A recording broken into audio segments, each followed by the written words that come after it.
so just wanted to send a quick little video of things that we're working on this week. This is our first session on Thursday. I don't even know which day it is. So still a little bit of work to do. The main focus this week has been helping her understand different markers that I'm going to use throughout training. So I'm hoping that by her understanding what their meanings are, it'll help paint a better picture of expectation within certain things that are going to help with her separation anxiety. So the crate, her place command, and then just general like being alone and not being right here. Like independent training where she's in the stay while we move around and things like that. So a marker is it's going to be a word that marks a moment in time that I like something that she does. And for her, it's going to announce the arrival of food, and then the different markers are going to create an expectation of what I'm looking for within behavior. So she has a couple different ones. She has yes, good, okay, and no. Yes and good, they're similar. They both are reward words, essentially. Yes means I like what you did, come take something from me. So I'm pretty much using that, I'm predominantly using that one to shape new behaviors. So if she does something I like, I say yes, so she comes and she takes food from me. She does not have to do anything past that behavior other than come take food from me. How I deliver that reward is going to be playful. I'm going to kind of create a little bit of a chase sensation where she has to work harder to get the reward, so I'm not going to just smash it in her face. And then, ma'am. Good is going to be more good and okay are going to be our duration marker. So if I'm putting her into a behavior, I say the word good. For her, that's going to mean I want you to stay in behavior. So I'll say good, bring her a reward. Good, bring her a reward. Good, bring her a reward. So that way I can build duration within behavior. And then once she gets the hang of it, I'll start incorporating that no word. So if I put her into behavior and she comes out of it before hearing that okay, meaning she can be done with the behavior, then I will use no to put her back into that behavior to fix it. So I want to enforce that she does remain in behavior until she's given that okay as a release word. So I want to make sure she understands what those ones, what they all mean. Sorry, I can't talk. And I will utilize those within behavior. So I'm going to demonstrate her going in and out of her kennel, just so that she understands that what I'm looking for while sending her into a kennel.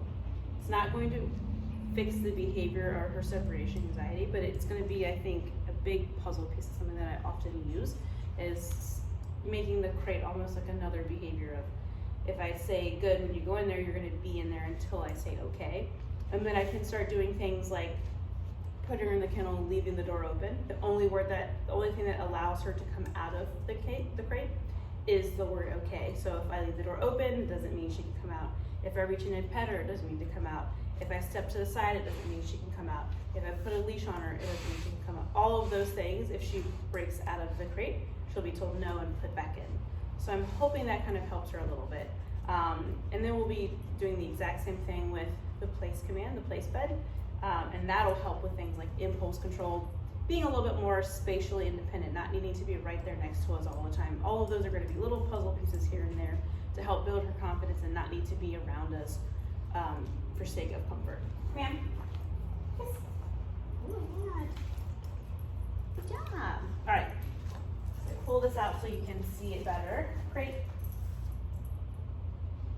She's going to sniff because my dog that is in heat has just come out of this. Yes. So if I do that, it means she can come right out and come take food from me. Great.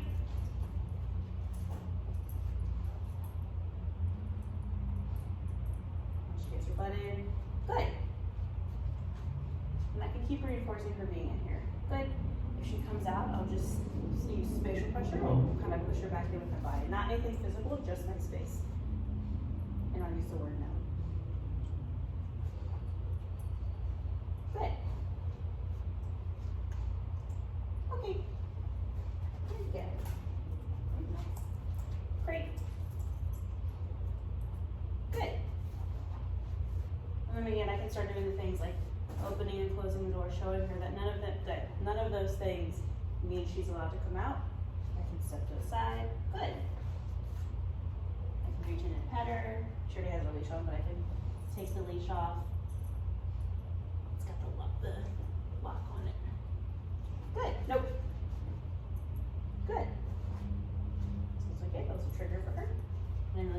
fine when you say thing? Good. Okay. Very nice. Good job. So just making it a little fun thing for her. We're also working a little bit on leash pressure. Good.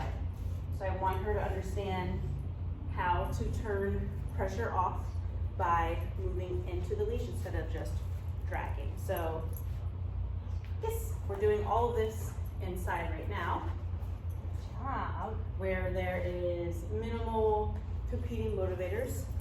If we're outside and there's things to sniff and new places to explore, all that stuff, it's going to make it really hard for her to learn anything from me because she's so distracted and so motivated elsewhere. So yes, good job. Yes, it's something that I would incorporate at home. Yes.